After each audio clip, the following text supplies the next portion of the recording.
Olá, pessoal. Bom dia a todos. Estamos aqui na ARI. Quero primeiro agradecer a presença de todos aqui que estão presentes, todos que estão em casa, todos que vão assistir depois. Hoje vamos começar aqui nosso estudo da Parashá Hukat, com o nosso amigo e companheiro... Korah. Hukat é semana que vem. Eu estou um pouco adiantado aqui, na Parashá Korah. Perdão a todos, não se confundam. Estamos aqui com o nosso amigo e uma pessoa que tem anos de atividade em prol do judaísmo em geral, do judaísmo da cidade, pela cidade do Rio de Janeiro e pela área em especial. Nelson Cooperman, ex-presidente da ARI, economista, ex-professor universitário, e hoje ele vai trazer o estudo aqui de Korah para a gente. Eu acho que a gente deve ir direto ao ponto e começar já com o estudo, né? Então, vamos lá. Bom dia a todos. Bom dia. Está gravando? Está falando. Bom dia a todos. Então, vamos discutir um pouco a Parashá Korah, que é uma Parashá um pouco polêmica, né, que desperta muita discussão e muita visão dentro da nossa comunidade. Agora, é importante verificar o seguinte, a Parashá Korah, quer dizer, a situação, o quadro, quer dizer, se vê já os Bnei Israel no deserto. O livro, inclusive, chama-se Bamidbar, no deserto. Então, Bamidbar é uma peripécia. Tem milhares de acontecimentos bons, acontecimentos maus, muitas crises, reclamações, revoltas. No fim das contas, é a peripécia, quer dizer, o caminho que o povo seguiu até chegar à beira do Rio de Jordão para atravessar e chegar à Terra Prometida. Mas é uma coisa muito interessante, quer dizer, o livro começa com um recenseamento. Então, Deus manda Moisés levantar, fazer o recenseamento do povo, entregar as características, no fim das contas, para saber quantos somos, né? Quanto nós éramos, com quanto podemos contar, e em função disso, Moshe começa a tentar organizar aquele grupo de pessoas que saíram do Egito, várias tribos, gente de vários tipos. Então, Moshe tem uma grande preocupação de garantir um certo equilíbrio. Então, a gente nota que... Eu estou contextualizando um pouco para ver até chegar até Korah.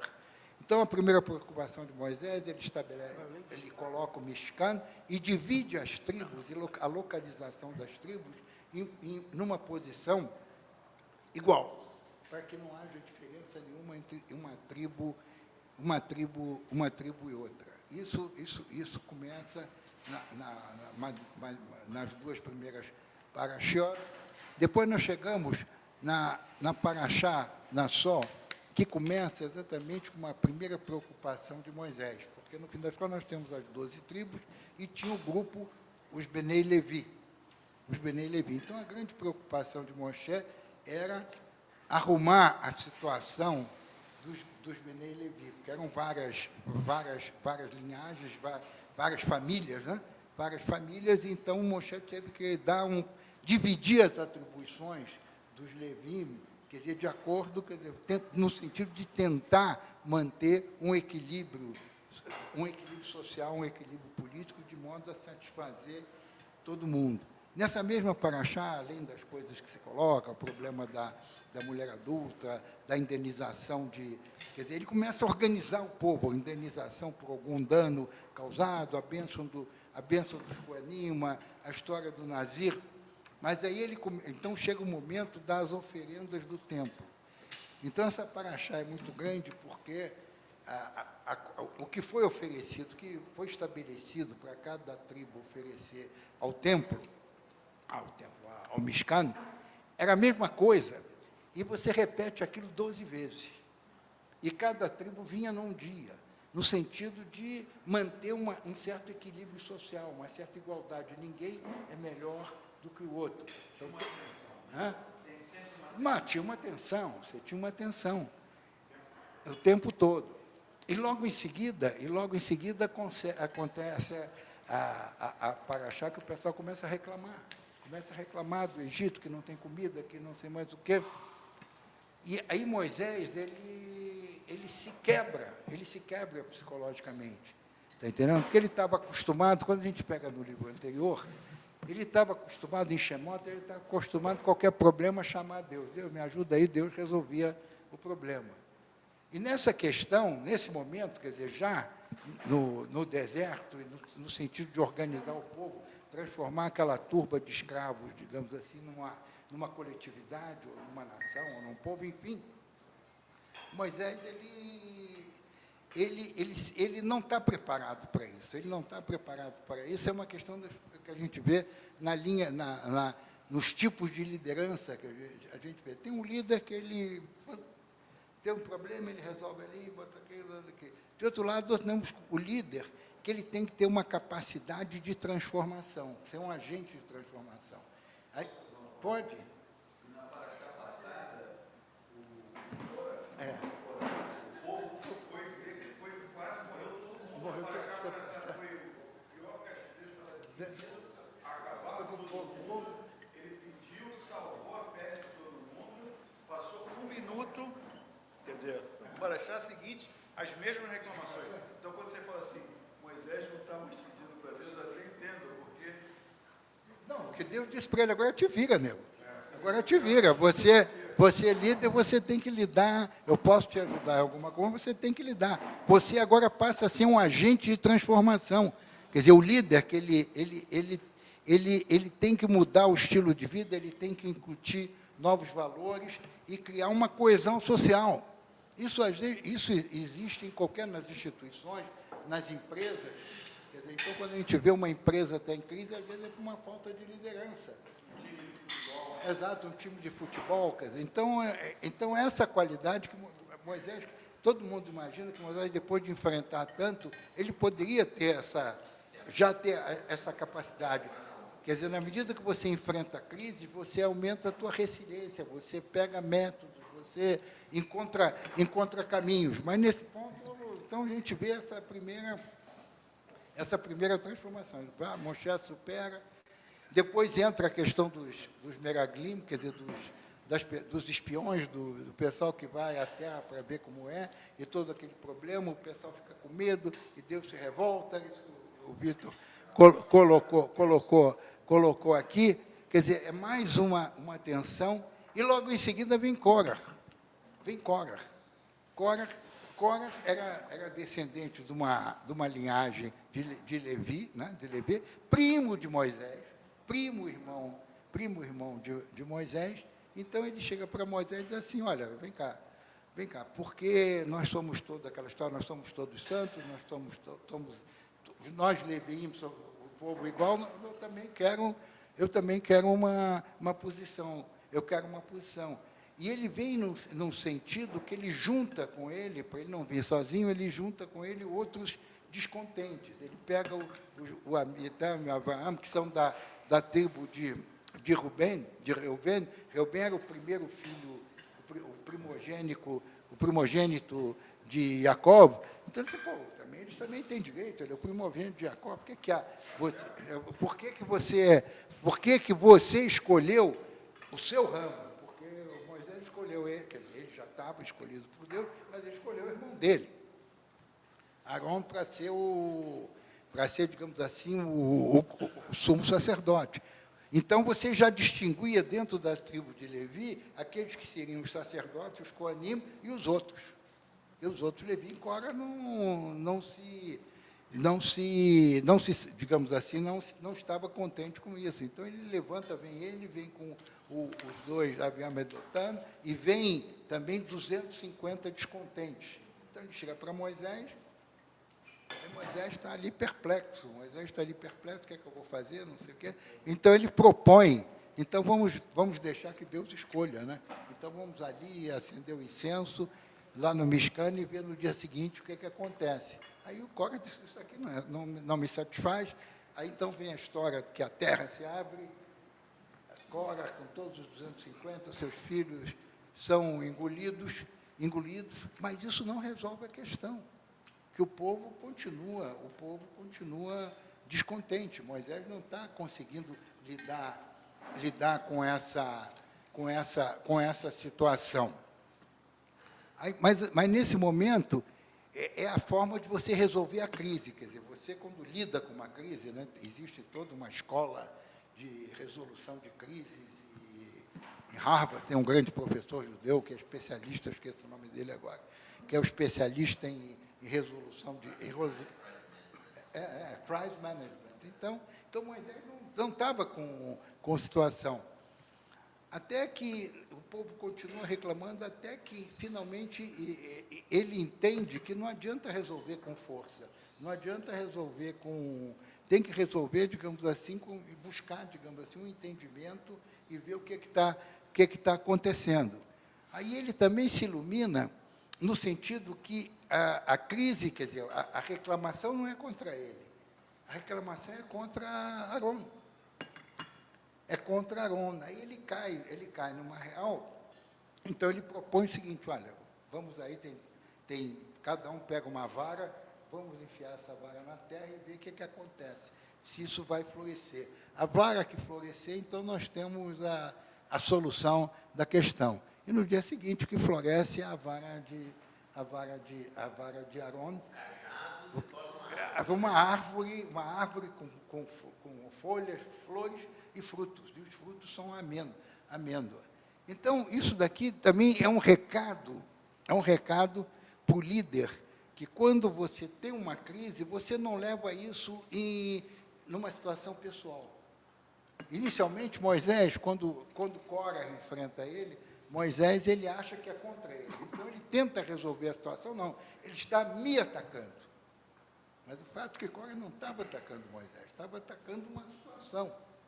Então, o líder, para poder resolver uma questão, ele tem que entender que aquilo não é uma questão pessoal, é uma questão institucional, uma questão política, é uma questão de ordem geral. Se você vai resolver uma crise entendendo, uma crise de uma instituição, do povo, sei lá, de uma comunidade, de qualquer aglomerado, e entender que toda reclamação, você tomar aquilo com um ataque pessoal, você não vai resolver a crise. Você vai usar a força, você vai usar... Agora, você tem que entender, no momento que você entende que você é o líder e que você tenha, dentro da tua missão, você tem que receber críticas, quer dizer, críticas têm que ser recebidas, e você tem que lidar com essas crises, mas se você toma aquilo como se fosse um ataque pessoal, você não vai resolver o problema. E Moisés consegue resolver o problema depois que ele entende que a crise não é, quer dizer, que o ataque não é pessoal a ele, mas é em relação ao irmão dele. No início ele revela com a força, e do outro lado ele revela que assim, digamos assim, com uma solução de consenso. E é interessante que no fim dessa paraxá ele dá, digamos assim, ele define os rendimentos que os Coanim, que os Levim vão receber. Como os Levim não têm terra e não produzem, eles são prestadores de serviço, então, no final dessa paraxá, ele estabelece o que os Coanim e os Levim vão receber, a parcela dos dízimos e de todas aquelas oferendas. No fim das contas, é o estilo, quer dizer, a vida deles.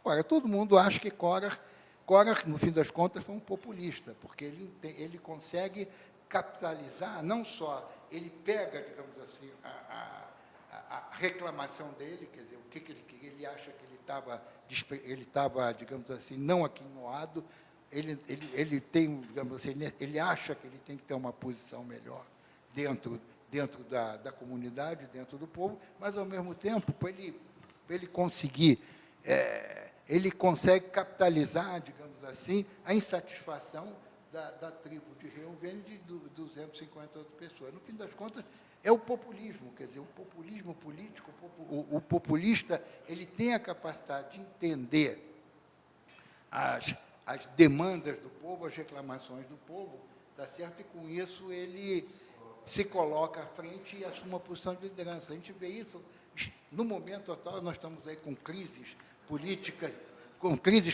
no mundo, quer dizer, as eleições francesas, todos os lados, você vê, nas eleições francesas isso está claro. Quer dizer, a luta política, as recomendações, e mesmo Israel, quer dizer, Mas Israel, hoje, a crise política que você nos tem em Estados Israel, Unidos, no Brasil, no Brasil, no mundo inteiro. Quer dizer, então, nós estamos vivendo na Inglaterra. Na Inglaterra, que nós estamos vivendo, isso não é nada, quer dizer, não tem nada de novo embaixo do sol, como diz o Eclesiastes. Na Inglaterra agora é o contrário, né? O populismo diz que foi errado o Brexit. Exatamente. Agora o popular é dizer que foi errado. Foi errado. Antes era o popular dizer que queria. Exato. Então, hoje na França, o poder de compra é a questão dos imigrantes, é a violência, a aposentadoria, tá entendendo? Então, cada partido tem uma fórmula para melhorar o poder de compra das pessoas, outro tem a fórmula para resolver a questão das aposentadorias, da violência, dos imigrantes, quer dizer, da União Europeia. Então, o mundo está todo conturbado nessa linha. Agora, ao mesmo tempo, tem os midrashim que acham que o Korah era um cara que ele criticava certas posturas, porque nesse livro, no final de cada paraxá tem uma leizinha, tem uma mitzvah, tem uma coisa. Então, Korah achava, isso diz o Midrash, achava que essas mitzvot estavam muito voltadas para a substância e não pela essência. Então, ele achava que certas coisas não tinham o menor sentido, porque no fim das contas, ele dizia o seguinte, a santidade, por exemplo, a terra não é santa, você é que faz a terra santa. A sinagoga não é santa. A Kahal, os membros da sinagoga, é que tornam aquela sinagoga santa. É isso que o Midrash diz que o Korah tinha um pouco essa visão e fazia alguma crítica de Moshe, e muitos dizem que nesse sentido, ele foi o primeiro reformista, o primeiro judeu reformista da história, mas se deu mal porque... Não foi um bom exemplo, né, do primeiro. Não foi um bom exemplo, porque ele poderia levar isso mais adiante, mas ele foi populista. Então, Agora, uma coisa bacana, só para terminar aqui, é a Haftará. A Haftará que nós vamos ler essa semana não é a Haftará normal, porque é Rosh Chodesh. Tá certo? É Isaías, é o último capítulo do livro de Isaías. E Isaías está naquele momento, quer dizer, todo aquele momento... Se lembra da Paraxá, da Haftará que a gente lê o Kippur, o Aterai, que ele não está satisfeito, esse jejum não me serve. E a mesma coisa estava-se no momento da construção do segundo templo, e ele começa a Paraxá dizendo que quer dizer, o que vocês estão fazendo, quer dizer, a turma que estava dentro, quer dizer, que estava controlando o templo, o que vocês estão fazendo não me satisfaz. E vocês estão discriminando outras pessoas. E nessa Paraxá aparece a palavra Hareidim. Hareidim. É a primeira vez que aparece essa palavra Hareidim. E Hareidim ele classifica como aquele grupo mais radical do tempo que desqualificava os outros. E no mundo de hoje nós temos a mesma coisa, Hareidim, Israel, que não aceita, por exemplo, as nossas posições. Na Paraxá aparece a palavra Hareidim. Hareidim. Na Haftará. Na Haftará. Eu É a estou primeira falando vez da que é Haftará. Haftará. Haftará, a palavra Hareidim. Hareidim. E como Isaías é um negócio muito complicado, depois ele fala do parto sem dor. Logo em seguida que ele ataca os Hareidim, porque ele não tinha sentido de desqualificar as outras pessoas, que eles achavam que chamavam de excomungados. Os excomungados, então, Isaías critica esse pessoal e diz que eles não têm razão, que não pode fazer isso, uma coisa mais. Depois ele fala do parto sem dor. Porque no caso quando Adão e Eva são expulsos do paraíso, então Deus diz que você vai ter dor no parto. Então ele fala do parto sem dor. Então ele descreve umas coisas, mas os comentaristas acham que isso é uma antevisão da era messiânica. da era messiânica, porque aí vai tudo ficar bom e a mulher não vai ter dor quando tiver os seus filhos, correto? E ele termina também com dentro da linha dele, do universalismo, dizendo que Jerusalém e os judeus vão receber, vão se tornar, Jerusalém vai se tornar o centro do mundo e todas as religiões e todos os povos vão dirigir a Jerusalém em relação à paz. Então, acho que isso aqui são duas grandes mensagens que a gente tem de Cora, a sessão de Cora, de como a gente deve se conduzir, digamos assim, na liderança de uma comunidade, de uma organização, como a gente deve, as qualidades de um líder que se torna um agente de transformação, um líder que se torna agente de transformação, e depois toda essa visão da tolerância e do universalismo. Legal. Boker Tov. Obrigado, Nelson. Muito bom. Eu acho fascinante, desde o livro da metade de Êxodo, né, Números e Vaikra, Bamidbar, como a Torá dá uma importância fundamental à questão da organização social. A questão, quer dizer, a importância de ser não só o espiritual, mas o coletivo, quer dizer, no sentido prático da coisa, né? Quer dizer, como organizar, como manter as dissidências satisfeitas, como lidar com esse tipo de oposição. E nessa situação, né, Korah, ele dá um exemplo claro, né, de como você descreveu como populismo, que eu acho que está perfeito, e indo mais além, né, um populismo, o que ele é? Né? Ele é uma contestação do poder que é muito mal embasada, né? E sem ter uma atitude proativa no sentido de ter um entendimento. Então, ele vai, de certa forma, antes de tentar entender a situação, ele meio que já vai para o confronto, ele já chega com 250, com a tribo de Rubem, que já tinha fama de ser uma tribo mais violenta. Então, ele se juntou ali né, as camisas marrom ali do grupo e meio que foi para cima contestando de uma maneira sem levar em conta que Moisés, apesar de, como todo líder, ter motivo de ser criticado, ele era o grande líder e, de certa forma, entende-se que havia um consenso em torno do nome dele, né?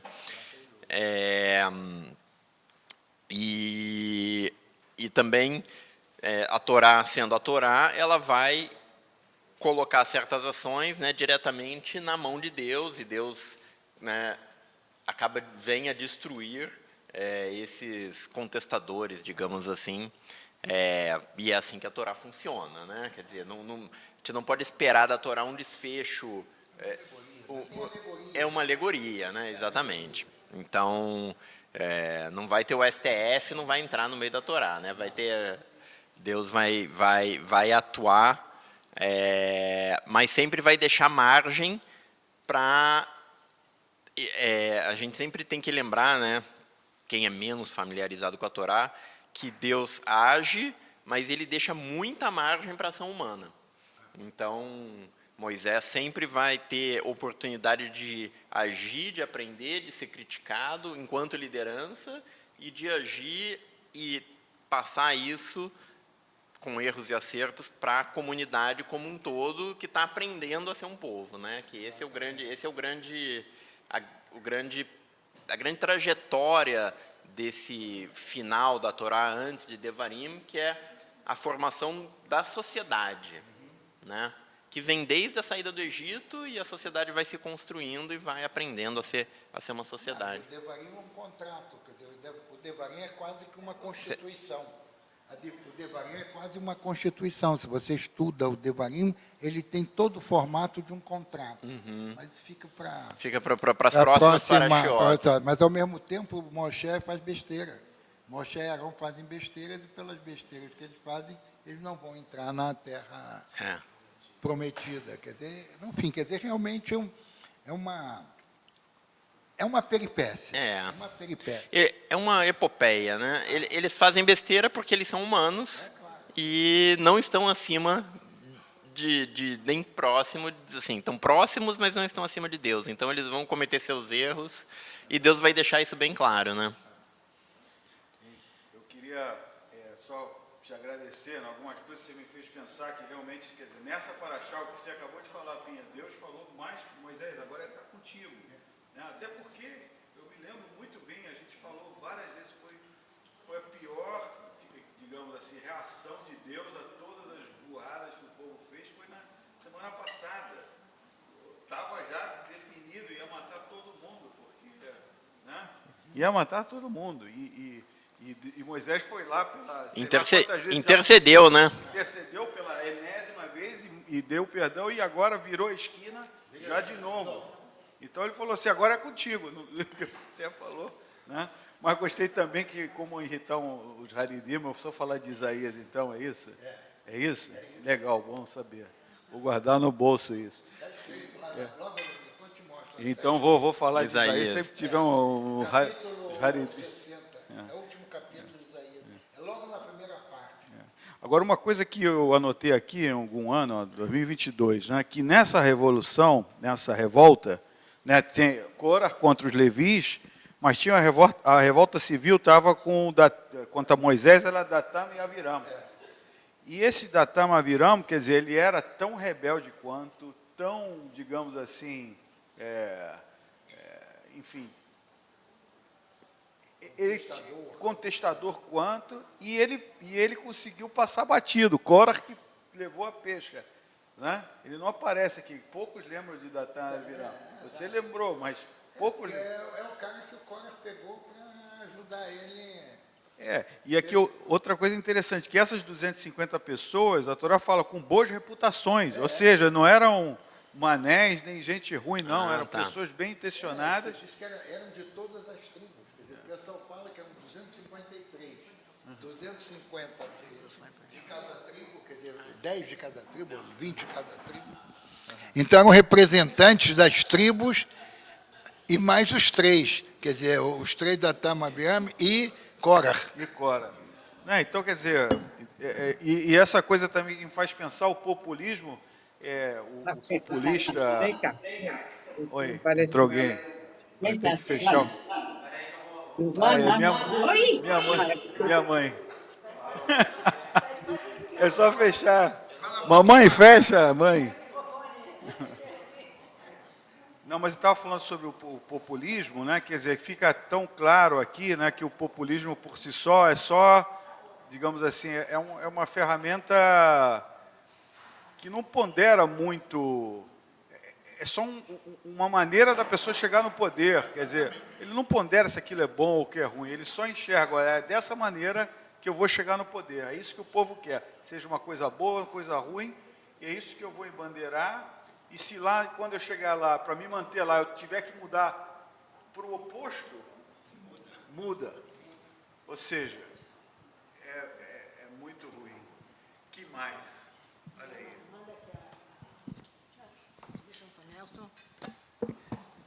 Bom, Nelson, primeiro agradecer o seu estudo.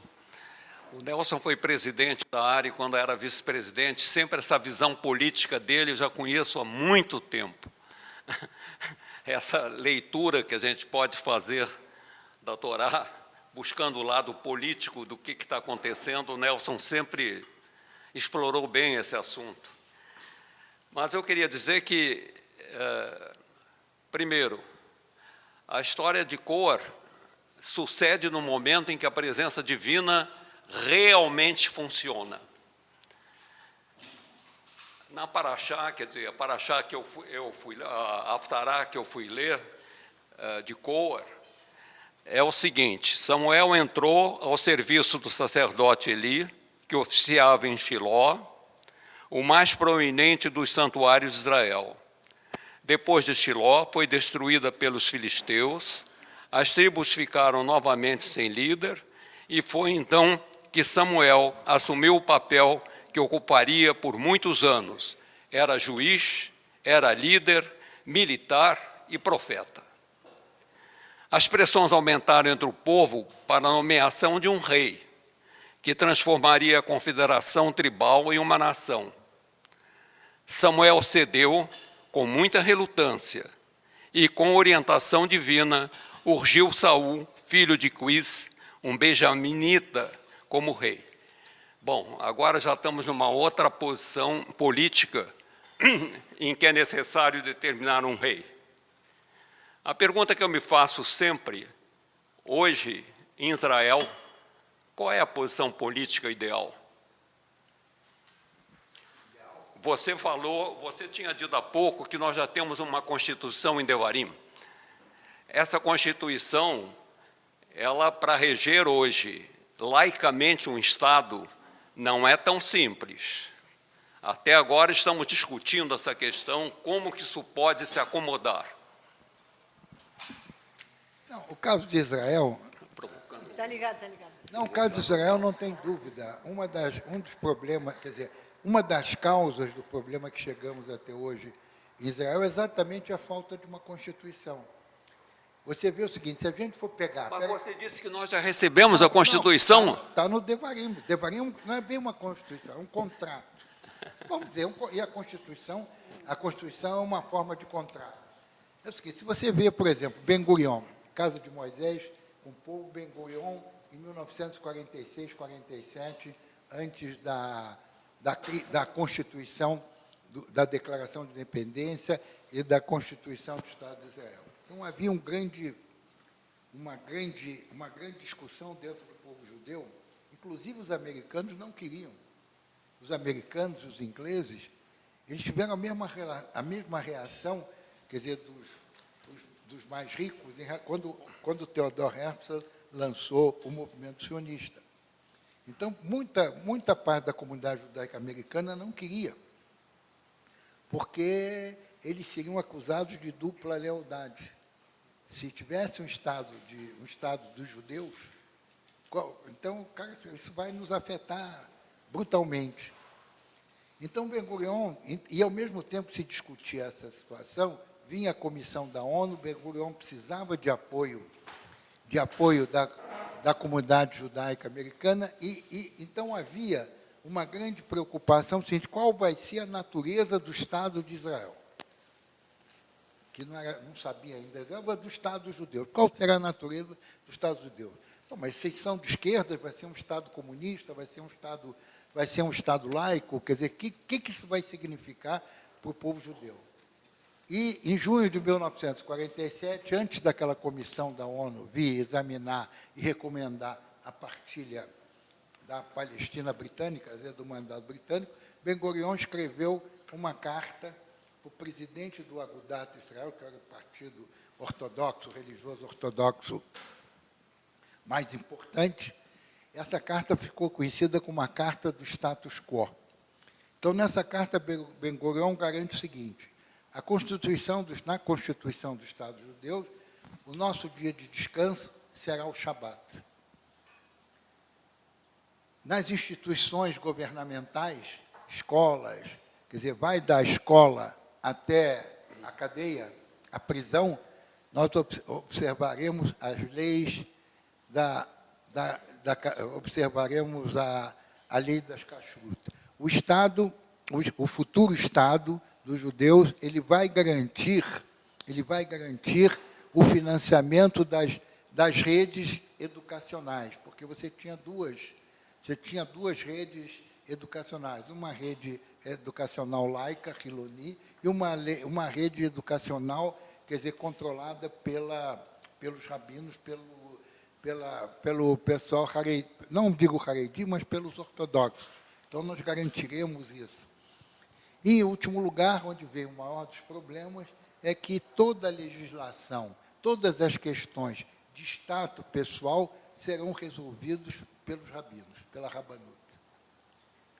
Então, daí você tem a base dos problemas que Israel está enfrentando hoje em dia. Então, o pessoal apoia, vem a Comissão da ONU, a Comissão da ONU aprova, quer dizer, a ONU, a Assembleia Geral da ONU aprova a criação do Estado de Israel, então tem que se discutir o que vai ser. Então, você vê as discussões, a gente vai no Museu da Independência, que fica na Rothschild, que era a casa do Dizengoff. Então, onde foi declarada a independência, você tem toda a história da discussão sobre a Megilat Ha'atzmaut, sobre a declaração de independência. Então, tem, inclusive, coisas anotadas à caneta, acima de um texto datilografado.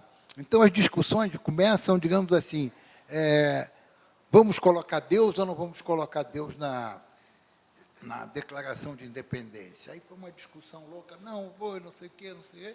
Aí Ben-Gurion disse, bom, vamos colocar, em vez de Deus, vamos colocar Tzur Israel.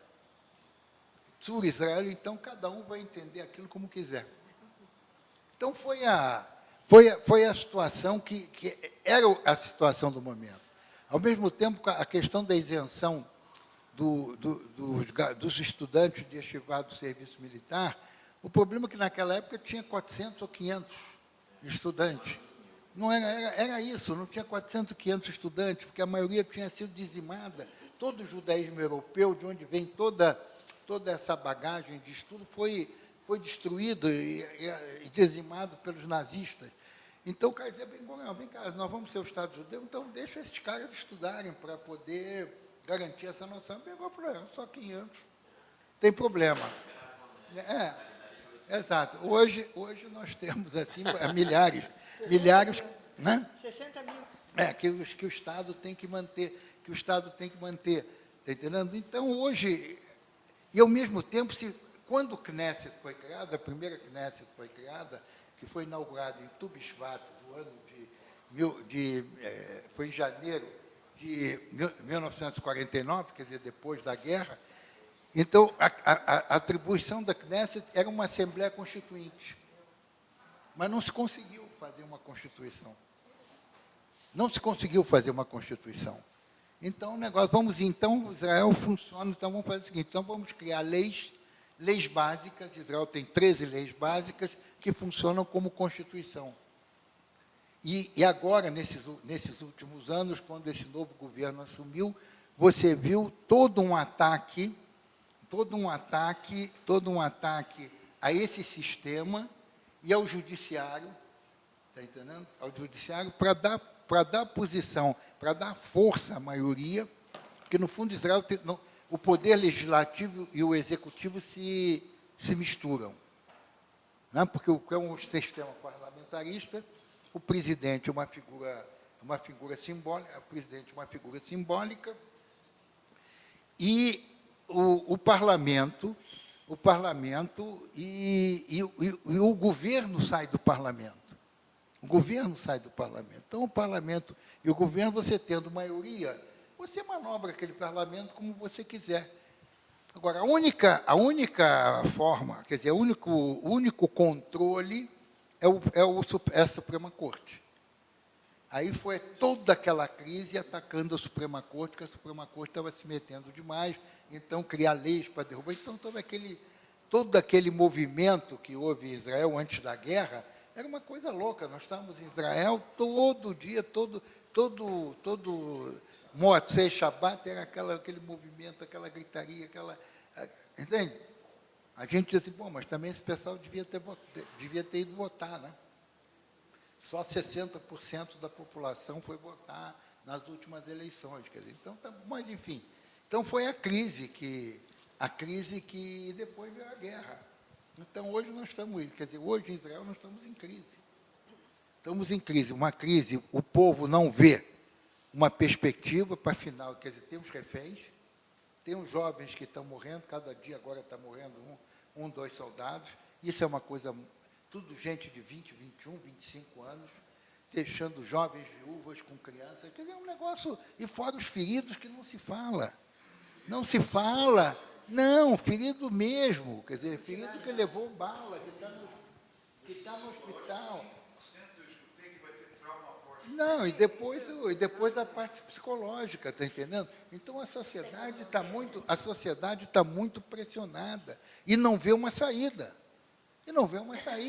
Você vê, o norte está, como diz um jornalista, aí hoje, antigamente, a nossa fronteira com o Líbano era Metula. Hoje a nossa fronteira é Ramat Sharon.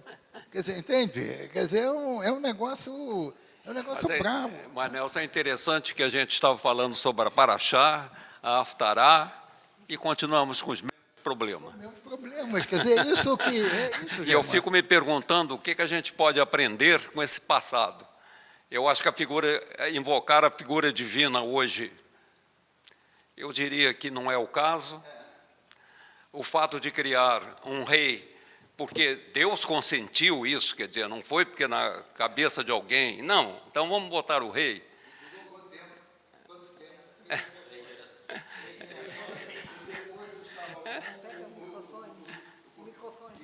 Shlomo, o país se dividiu. E ainda estamos lutando hoje. Exatamente. Inclusive, tem um grupo em Israel que define a divisão do país em dois. Do país, uma metade... Mas mais sério ainda tem um grupo judeu que não aceita o Estado de Israel, não foi Deus que deu. Também, mas isso aqui é antigo. Mas hoje tem um grupo que diz assim, olha, a solução é a gente fazer 2 Estados. Um Estado laico e um Estado religioso. Quer dizer, quem quiser ser laico, a gente divide o país, quem quer ser laico vem morar aqui. Nelson, te provocando um pouco, o Estado laico e o Estado religioso podem conviver? Olha, tem que conviver na medida que você retirar certos poderes, porque hoje a religião é um serviço público, está entendendo? Os rabinos são pagos pelo governo, os shohatim são pagos pelo governo, as mikvaot são mantidas pelo governo, e agora teve uma discussão grande na Knesset, eles queriam aumentar os cargos de rabinos municipais. Pô, criar mais 100 ou 150 empregos de rabinos, porque o pessoal está tendo filho, está entendendo? Os rabinos estão tendo filho, tem que arranjar emprego, é um negócio brabo, Está entendendo? Teve um partido que queria criar um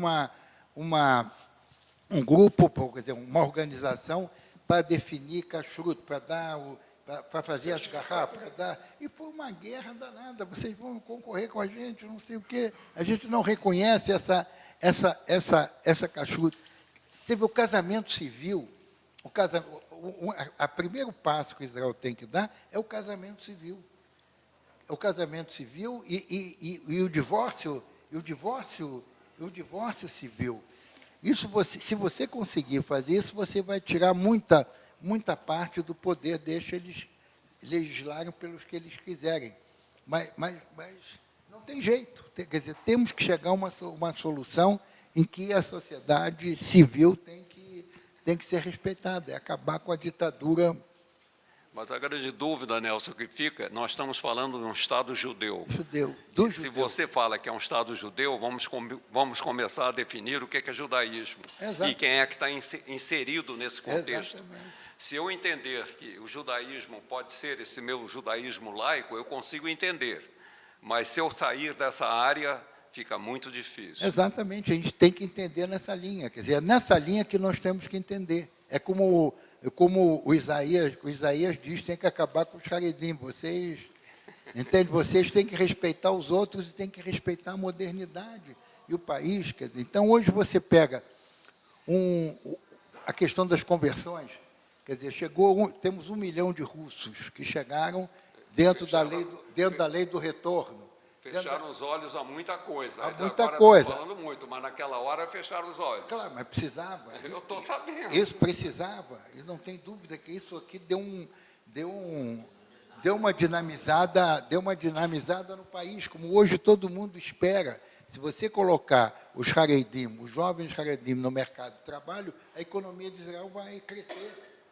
Você vai ter mais consumidores, você vai ter mais demanda de serviços, está entendendo? Mas, Nelson, quando se colocou que seria um direito dos estudantes da Torá não fazerem serviço militar na formação do Estado, é muito difícil imaginar que isso tem que ser. Eu posso imaginar que politicamente naquela hora era uma coisa viável. Sim, mas agora tem que hoje, ser. Tem que pois ser. Mas eles continuam defendendo a mesma tese. A mesma tese, mas hoje a sociedade civil exige isso. E o Exército está dizendo, eu estou precisando de mais 10 mil soldados. E esses 10 mil soldados vão vir de onde? Quer dizer, a nossa fonte de soldados esgotou, tem que buscar nesses caras. E hoje está se discutindo a lei do serviço militar. A lei do Nelson, serviço... mas a grande questão é que eu vou colocar a Torá em primeiro plano. Então, aí para a discussão. E se eu disser, é primeiro plano, mas você tem que viver nessa sociedade, muda, mas não é esse o conceito. Não é esse conceito. Então, enquanto não mudar esse conceito... Sim, mas só que hoje esse negócio está muito agarrado no poder político, porque esses grupos Haredim, eles têm uma influência política grande, porque eles têm empregos, eles têm orçamento. Então, é uma questão de um contrato social. Entendeu? Não é só isso, eles acreditam, não é só... Sim, eu mas entendo até que isso é uma mas o rabino consequência. lá, o Goldkorn, aquele rabino gordão hoje que lidera os Mitnagdim, quer dizer, os judeus, o grupo lituano, os ortodoxos lituanos, ele diz o seguinte, a guerra, Israel, quando houve aquele ataque do Irã, em 13 de abril, ele disse o seguinte, não, foram os nossos rapazes que estavam estudando Torá, que rezaram e que salvaram. O cara diz isso claramente na televisão. Não, mas eles não rezaram tão bem, tanto é que agora o STF de lá falou que tem que ir. Não, mas tem que ir, sim, mas tem que ir, porque a sociedade não dá mais. A situação chegou a tal ponto que a sociedade não aceita mais isso. A sociedade não aceita mais isso. Está entendendo? Então, vai ter que chegar um novo acordo. Muito embora já tenham, o pessoal já tem brigadas no Exército que são de Haredim, que são de ortodoxos, tem brigada no Exército, ortodoxos, mas ainda é muito pouco. E ainda... Tem uma condição, que não tem a mulher perto, né? Como? O batalhão deles Não pode ter mulher. Não pode ter mulher, mas também eles já estão aceitando, porque agora já tem generalas. Quer dizer, hoje o Exército de Israel já tem generalas. Entende? Tem até uma irmã de uma amiga nossa, essa semana, anteontem, a irmã de uma amiga nossa foi promovida a coronel. A menina foi promovida a coronel, a irmã da Orle. Então, a família está lá. Quer dizer, eles são da Tim Deumim, é uma família religiosa sionista, está entendendo? Mas aqui todo mundo entende que tem que resolver esse problema. Quer dizer, não tem jeito. Quer dizer, você chega, é o problema do ônibus, das garotas, das mulheres têm que andar atrás do ônibus. É o problema de anúncio. Quer dizer, tem certos lugares em Israel que você não pode publicar anúncio, publicidade com mulheres. Não pode publicar publicidade com mulheres. Tem mulher também, você não pode. A agência judaica fazia uma solenidade para os Olim. Os grupos de Olim que chegavam cada mês faziam uma solenidade no Kotel. Tudo bem, bacana. E tinha dirigente da agência judaica, mulheres que falavam. Aí eles proibiram as mulheres de falar. Então, essas solenidades estão sendo feitas no pátio do prédio histórico da agência judaica. Quer dizer, então, tem muitos problemas. Quer dizer, no fundo, a sociedade de Israel é um aglomerado de tribos. Ainda Israel é um aglomerado de tribos.